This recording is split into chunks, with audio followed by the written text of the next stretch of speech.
They called him a miracle worker, a man who arrived when companies were on life support. He was the leader trusted to do what no one else could.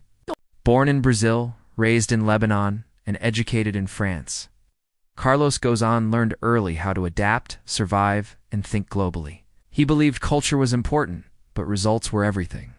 His legend began to take shape at Michelin, where he fearlessly cut costs, restructured entire operations, and saved businesses that others had written off. But it was in Japan where his story became a global phenomenon. In the late 1990s, Nissan was drowning in nearly $20 billion of debt. Losses were staggering, morale was shattered, and its own executives believed the company was beyond saving. Carlos Ghosn was sent in as a last resort. He did what no one dared to do.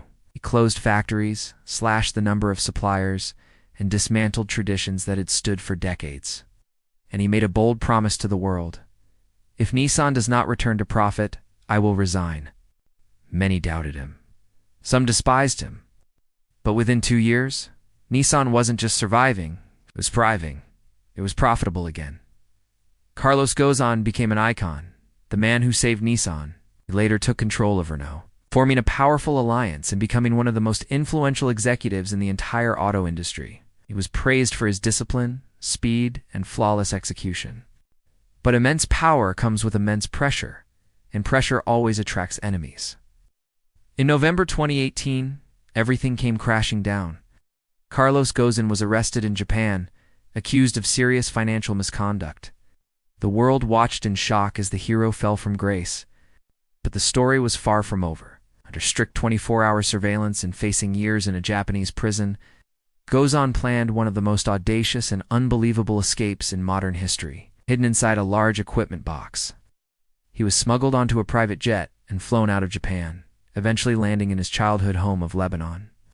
Overnight, he became a symbol of intense controversy. To some, he's a criminal who abused his power. To others, he's a victim of a corporate conspiracy, a casualty of a boardroom power struggle. Ghosn himself insists on one thing: he was betrayed.